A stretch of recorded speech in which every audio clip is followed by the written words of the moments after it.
Hello students, आइए देखते हैं चैप्टर 14 पारितंत्र की चक्र के बारे में आप पढ़ रहे हैं। इस पहले हमने आपको पारितंत्र कार्बन चक्र के बारे में बताया था। अब आइए देखते हैं पारितंत्र फास्फोरस चक्र के बारे में। ध्यान दें, पोषक चक्र आप हेडिंग पढ़ रहे हैं। इसमें आपको हमने बताया था पिछले वीडियो में कि पोषक चक्र जो हैं दो प्रकार के होते हैं, गैसीय और अवसादी।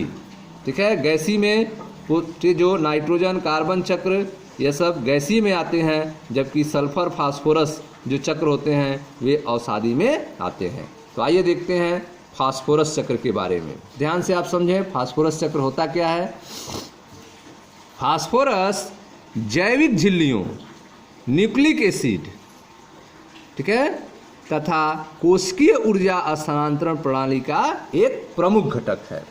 फास्फोरस जो है उसका यूज कहाँ कहाँ होता है, तो फास्फोरस का यूज जैविक झिल्लियों के बनने में, न्यूक्लिक अम्ल, ठीक है, न्यूक्लिक अम्ल के बनने में तथा कोशिकीय ऊर्जा स्थानांतरण प्रणाली का एक प्रमुख घटक फास्फोरस होता है।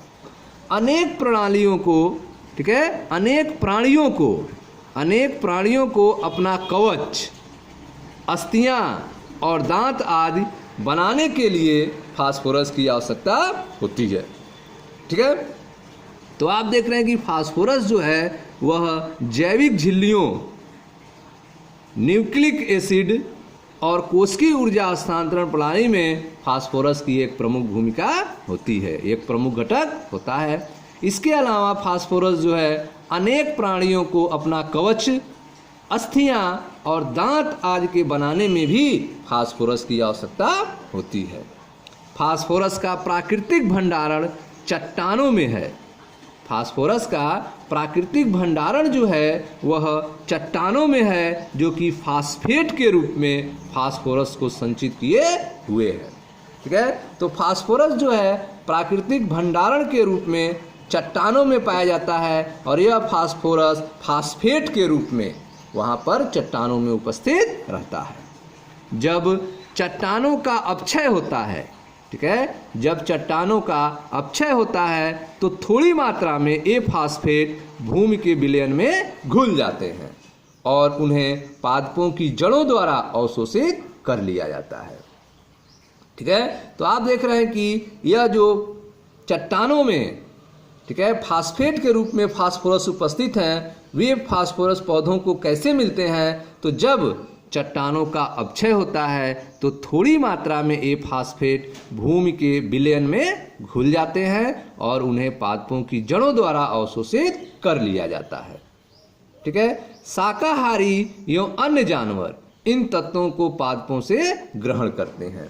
ठीक है, जो शाकाहारी और अन्य जानवर हैं उनको फास्फोरस जो है वह पौधों से ही प्राप्त होता है।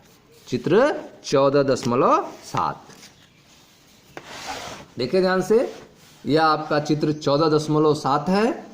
एक स्थलीय पारिस्थितिक तंत्र में फास्फोरस चक्र का सरलीकृत मॉडल। ठीक है, देखिए ध्यान से, फास्फोरस चक्र का एक सरलीकृत मॉडल है। फास्फोरस जो है फास्फेट के रूप में चट्टानी खनिज में उपस्थित होता है, चट्टानों में उपस्थित होता है। इस चट्टानों का जब अपक्षय होता है, ठीक है, यह घिसते हैं तो विलयन के रूप में फास्फेट जो है मिट्टी में आता है, मृदा विलयन में आता है। ठीक है, वहाँ से यह रन ऑफ पानी से बहते हुए दूसरे जगह पहुँचता है। ठीक है, या फिर यह मिट्टी से विलयन के रूप में पौधों के द्वारा यूज किया जाता है, उत्पादक के द्वारा यूज किया जाता है। यह फास्फोरस उत्पादक में अर्थात पौधों के पास पहुँच जाता है। वहाँ से यह पौधों से उपभोक्ता के पास पहुँचता है। ठीक है, वहाँ से यह उपभोक्ता के पास पहुँचता है या फिर उत्पादक का उद्वाह से यह अपरद के रूप में पहुँच जाता है। ठीक है, कर्कट, लिटर, फाल के रूप में यह अपरद के रूप में पहुँच जाता है। ठीक है, या फिर उपभोक्ता के पास पहुँच जाता है। फिर इसका अपघटन होता है। ठीक है, अपरद या उपभोक्ता के अपघटन होने के कारण, ठीक है, उपभोक्ता जो है अपरद में चेंज होगा, फिर इसका अपघटन होगा जिससे यह फिर मृदा विलयन में आ जाता है।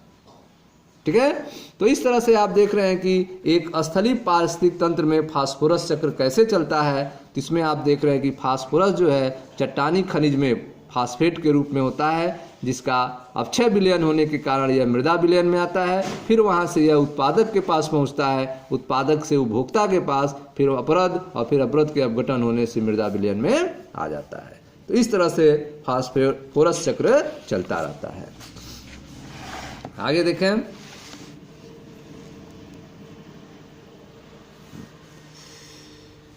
कचरा उत्पादों एवं मृत जीवों को, कचरा उत्पादों एवं मृत जीवों को फास्फोरस विलेख जीवाणुओं द्वारा अपघटित करने पर फास्फोरस मुक्त किया जाता है। ठीक है, तो जो कचरा उत्पाद हैं और मृत जीव हैं, ठीक है, उसके अंदर का जो फास्फोरस है वह जीवाणुओं के द्वारा अपघटित करने पर वह फास्फोरस मुक्त होते हैं। कार्बन चक्र की भांति पर्यावरण में फास्फोरस को श्वसन द्वारा अमुक्त नहीं किया जाता है। ठीक है, जैसे कार्बन श्वसन के द्वारा कार्बन डाइऑक्साइड के रूप में वातावरण में मुक्त होता है, ठीक उस तरह से फास्फोरस जो है मुक्त नहीं होता है।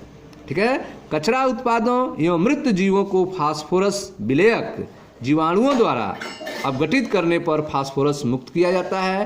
कार्बन चक्र की तरह पर्यावरण में फास्फोरस को श्वसन द्वारा अवमुक्त नहीं किया जाता है। ठीक है, यहाँ पर फास्फोरस एवं कार्बन चक्र के बीच दो व्यापक अंतर है।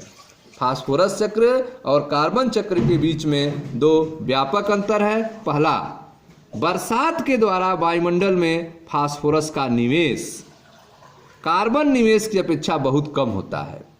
ठीक है, बरसात के द्वारा वायुमंडल में फास्फोरस का जो निवेश है वह कार्बन निवेश की अपेक्षा बहुत कम होता है। दूसरा, जीवों और पर्यावरण के बीच फास्फोरस का गैसीय विनिमय बिल्कुल नगण्य होता है।